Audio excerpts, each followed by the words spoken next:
Hi, my name is James Adam Tucker, and for the past 35 years, I've been an actor, director, and editor right here in Hollywood. Today, what I want to talk about is how do you find actors, good actors, to work on your no-budget film. So I've done this countless amounts of time over the years, and I'm going to give you a little bit of my tips on how to find good actors. Here in Hollywood, I think that's one of the advantages. I guess I would say Hollywood and New York are places where I've found the most talented actors who are looking for opportunities to be in films. So that's really what you're talking about. The bottom line is you need to find talented actors who have, studied, who are very interested in being in productions and want to build up their resume. Now, the only way they can build up their resume is by getting work. And one of the best ways to get work as an actor when you don't have any credits is to work on independent projects or to work on no budget projects, what we're talking about today, or student films. Student films is another way. I have I'll get to this right now so I won't forget about it. Student films are great to work on, but they're notorious. And I don't know why. Students are notorious for not giving actors copies of the projects they work on. I'm going to get on my soapbox for a minute because as an actor, over the years, I've worked on many student films. And the only reason I worked on those films was to get the final product, video of myself that I could use on my acting reel to secure paying jobs. So all you students out there that might be looking at this, that's one thing I want to tell you. Make sure that if you hire an actor to work on your student project, and I know a lot of times student projects aren't completed, and I'm speaking from experience. A lot of my student projects weren't completed.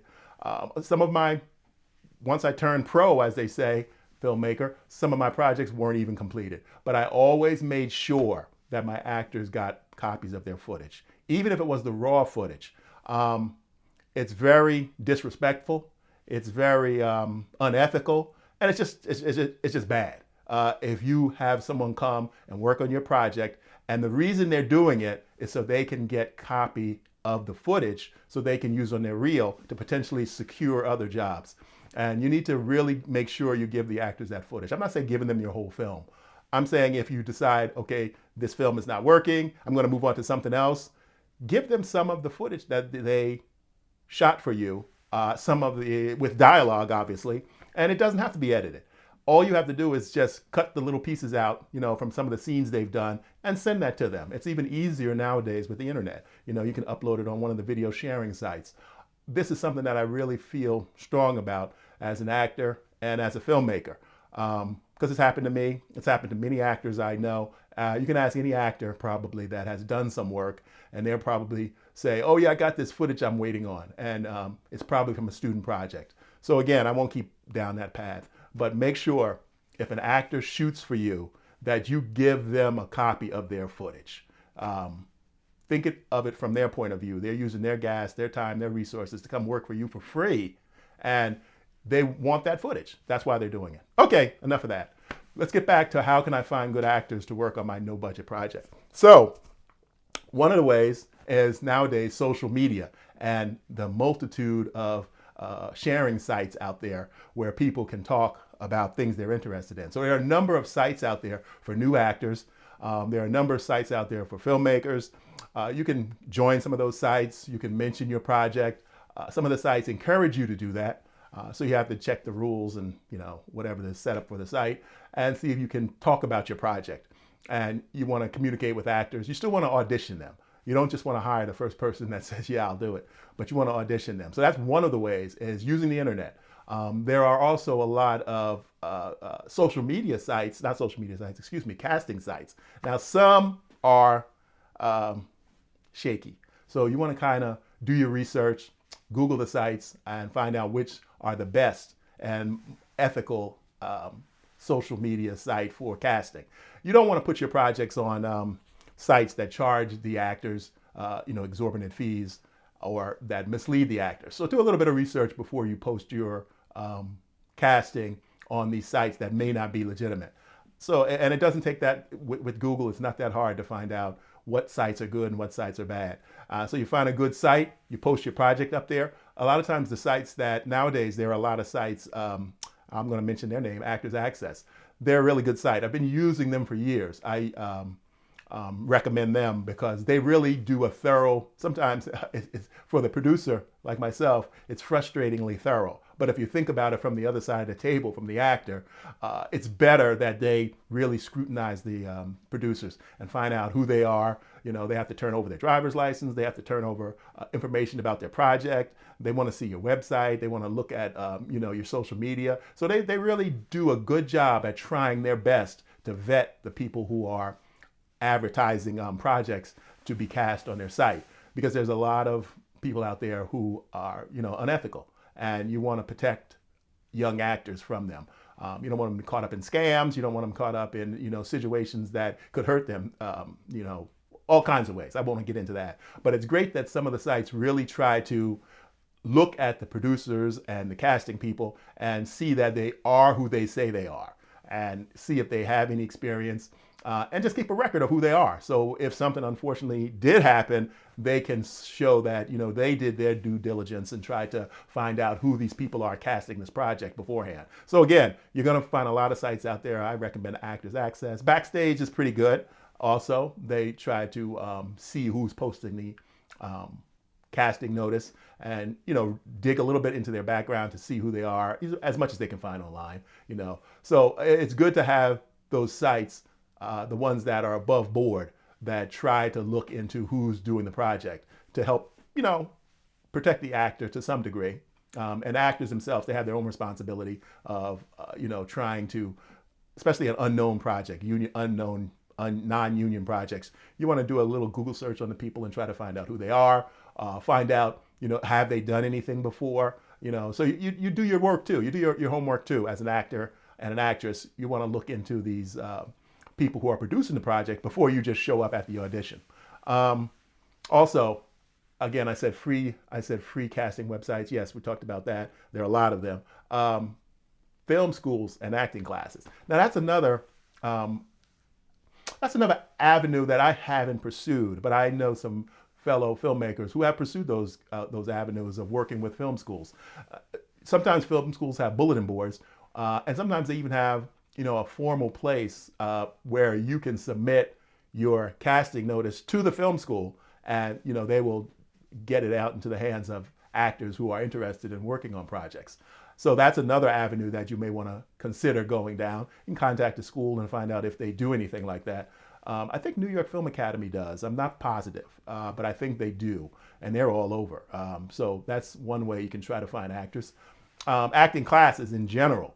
A lot of times you'll have, even if you're anywhere across the country, you'll have small acting classes. Again, try to find ones that have somewhat of a good reputation. And I know that's hard, but it's easy to do a Google search, find out who the owner is, search through their name, find out who the teacher is, search through their name. Again, you don't want to assist, as a filmmaker, you don't want to assist people who are unethical. So your project is valuable to them, because if they can say, oh, I'm associated with this independent filmmaker, or I'm associated with this independent film that's shooting in our town, or this TV pilot, even if it's no budget, that's of value to them to gain more students. So again, you want to do a little bit of research before you cast with people who you don't know. Again, you want to keep your project above board, and you don't want to put people in peril. So find ethical acting schools, see if anybody can recommend them to you. Maybe actor friends, maybe people who have some association with it, and you can possibly find actors that way. Another good way is local community theater. Now, community theater, usually they have an office, an established place where you can meet. And you can talk to someone in their office, you can talk to the teachers who work there, or whoever runs the program, and find out if they will, recommend actors, or if they will pass your notice around to the actors. So you can go in there and talk to them, shoot them an email, go knock on the door if it's right in your neighborhood, and talk to them, tell them about what you're doing. One thing I mentioned in some of my earlier videos, when you're starting a project and you don't have a big budget for locations and stuff like that, it's good to network. Networking is another thing that's on my list right up here. So networking with local community theaters. to find actors, to, maybe find people who are interested in working on the project with you. Over the years, I have found co-producers, I have found editors, I have found sound people, all through networking through my small group of filmmakers that I've worked with. That's one thing I haven't done a lot in my career, and I recommend that you do it. Go to those networking events, meet people, get yourself a professional business card, and start networking. It really does pay off. It might not pay off right away, but you never know who you will meet. You can help them, they can help you. Filmmaking is really a collaborative art, and it really is. My early days of filmmaking, I started really small, and I did a lot of stuff. My wife and I did a lot of the main stuff together. And that's the thing that I would change, that we would have networked more. We could have got the word out and, talked to other people in the small film communities. And we didn't have the internet back then. So it's a lot easier now, where you can post a message, hey, I'm doing this film, I'm looking for people to collaborate with. And vet those people. Again, they send you an email, take a look at their resume that they send you, and go see if what they've done, see if what they're telling you is truthful. Don't be gullible. I was watching a documentary, as a matter of fact, called, Con Mom. And it was this woman, and she was like 80 years old. I'll tell you a quick story. She was like 80 years old. I think it's on Netflix. And she conned a lot of people, all kinds of people, hotels, car dealers. She spent her entire life, like 65 years. She was 80 years old in the video, but she spent like 65 years as a professional con woman. And she conned filmmakers. That's why I'm bringing it up. Don't let your desperation get the best of you. If someone tells you they're related to the Sultan of Brunei, and the illegitimate child of the Sultan of Brunei, and that's the line she used on a lot of people, and they fell for it. When you're trying to raise money for your film, don't let the stars in your eyes or your desire to raise money lead you down a bad road. And some of these filmmakers would give money to her with the hopes that she would get her money that was supposed to be released by the bank. But that's just an aside story. So again, vet these people. You have a tool now, the internet. There are even more paid services on the internet and they're not that expensive. You can join for a month if you want to check somebody out. If you want to check an investor out, if you want to check somebody out who wants to be involved with your project, if you want to check somebody out who wants to help you casting, you can do some vetting on your own. There's a lot you can do on the internet by checking people's background and seeing if their stories match up with what they're telling you. So let's get back to the next step is what I've used many times, Craigslist. You got to be careful on Craigslist. Everybody knows that. There's a lot of unsavory people on there. There's a lot of people on there that are going to tell you who they know this person, they know that person. And I always laugh because if you had all these contacts, why are you posting your ad on Craigslist? But anyway, I have made a lot of great contacts on Craigslist. And I do what I'm telling you to do. When they tell me something, I look it up to see if it's verifiable, to see if anything they're saying is verifiable. I try to find people's resumes. I try to find copies of articles they may have written. I do a lot of research on people who I'm going to collaborate with, and the internet is a beautiful tool for that. You have a conversation with them, you talk to them a bit, and then you go back and you can verify some of the stuff that they said to you. Sometimes I've run across people who have no internet history, and that's a red flag. So especially young people. Some people my age, they may not have an internet history, so you might not be able to really look them up. But another way you can look them up too is through family and friends. So there are ways to verify what people are telling you, and you want to do that. If you're getting into the part where you decide you're going to partner with someone, because a lot of times when you're casting, people will come to you for one reason, and then they say, I can also do this, I can also do that. So, and it's good again. Collaboration is what you need if you want to uplift your project. So that's something that I've done over the years, many times, collaborated with lots of people. And the collaboration can start as early as this casting phase. Let's see, Craigslist, again, you run your ad, you start getting submissions, and you follow up on those submissions. And make your ad honest. Don't try to say, I'm doing a Hollywood production when you're gonna barely have money to feed the cast and crew. I've worked with a lot of producers over the years who want to elaborate more, puff themselves up.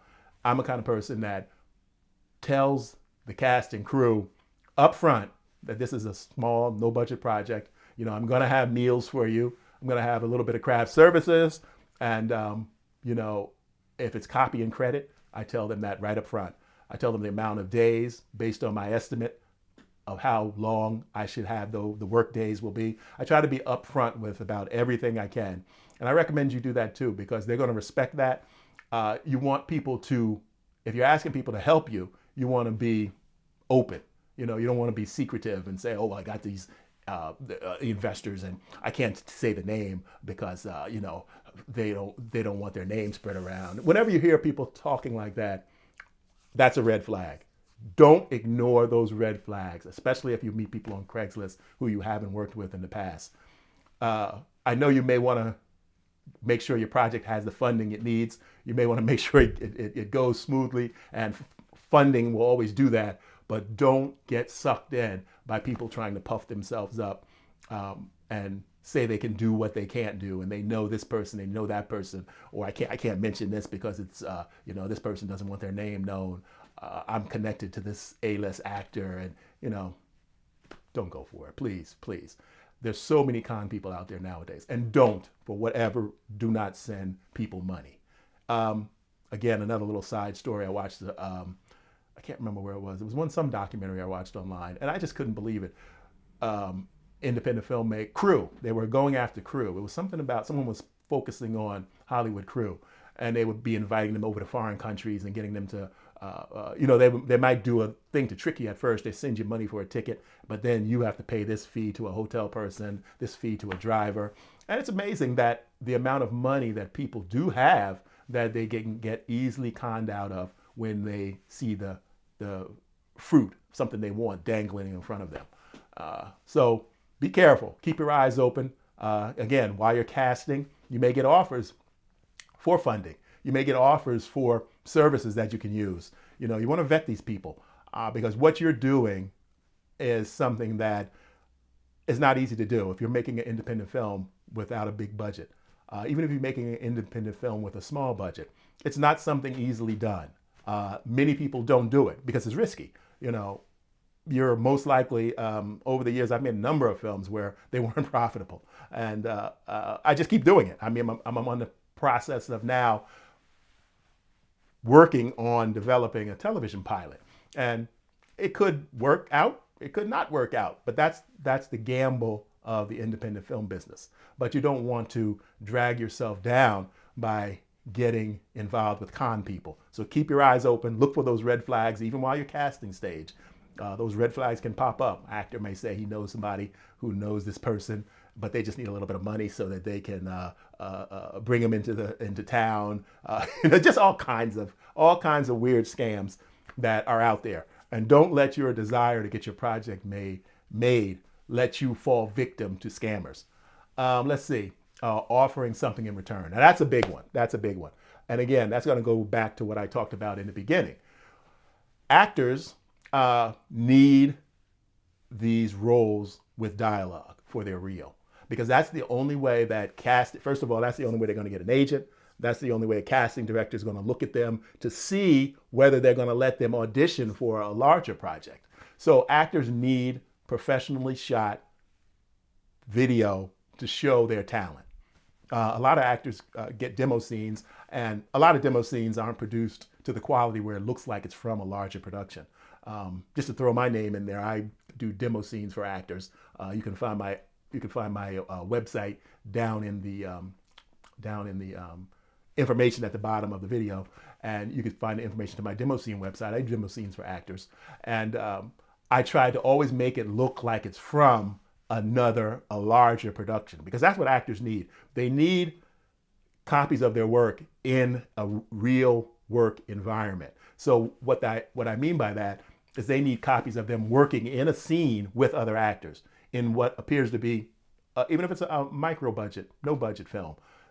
The casting people and the agents want to see your ability as an actor before they feel comfortable recommending you. Some may ask an actor to come in and do a scene in their office, but that's not the same as seeing them perform in front of a camera and interact with other actors. Because as most of you probably know who are watching this, acting is not just when you're delivering the dialogue, it's what you're doing while you're listening to someone else. So it's kind of like, it's like real life. They want to see if you're believable, if they feel comfortable submitting you for roles. So that's what the actor needs. That's why the actor is going to work for free in your production, because they hope to get a good scene that they can use on their reel, which will allow them to move forward in their acting career. So again, that's something you can offer them. It's going to be more difficult to get extras. A lot of times you're just going to have to pay an extra, or you're going to have to get family and friends to be your extras if you need extras in a scene. Or sometimes you can get the actors who are in the scene to bring a friend along and be the extras in the background. But the actor who's in the film, they want to have a speaking part. So you can, and what I've done over the years too, I've brought actors in, especially when I'm doing small projects, I've brought actors in, and if their scene was kind of small and they didn't have a lot of dialogue, I would set aside some time to shoot another exact scene for them, for their reel, that would give them more dialogue. So I'd write extra dialogue and I'd shoot that for them.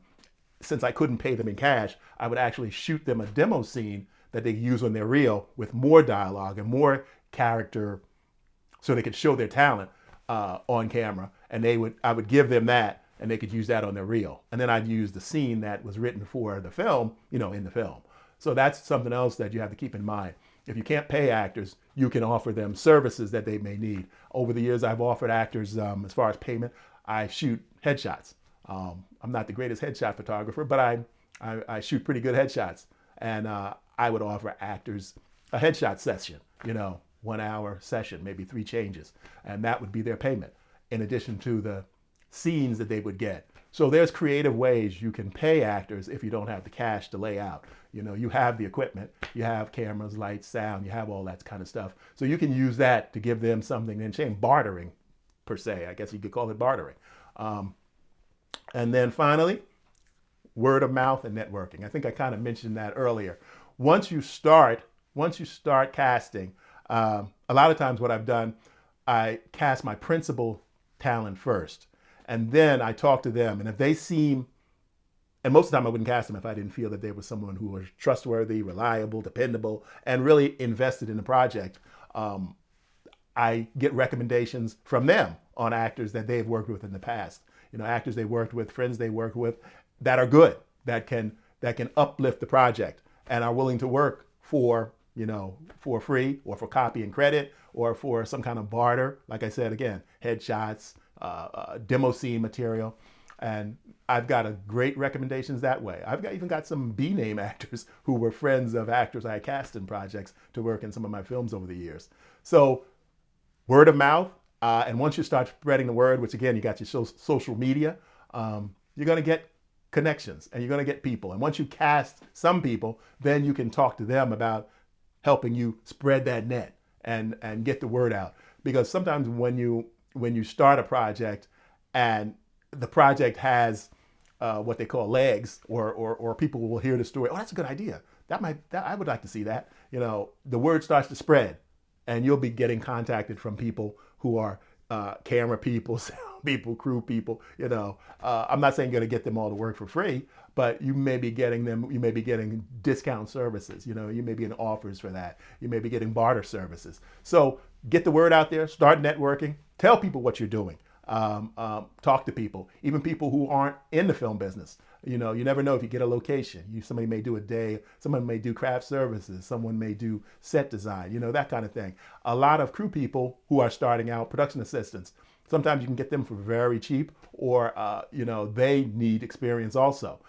Some production assistants need to build up a certain amount of hours working on projects, because it's going to get IMDb credit, so they can prove the work that they've done. And sometimes you may cast people who may be a PA, but you may bump them up to a higher level position. Do they have any lighting experience? Do they have any sound experience? You can bump them up to another level. And I've done that many times over the years. I have a background in teaching film and video production. So I would hire people who haven't done things on another level, who are interested in sound, who are interested in lighting, who are interested in special makeup. And, I would tell them what I need, And this is all in the pre-production stage. I would do some training on them, basic training on what their job would be and what they would be doing on the film. And we would get it done. So again, start talking about your project. Get the word out there. Find actors who are in need of demo scene material and make sure you give them a copy of their work. Make sure you do that. And even if it's not edited, because they need that and that's why they're working for you.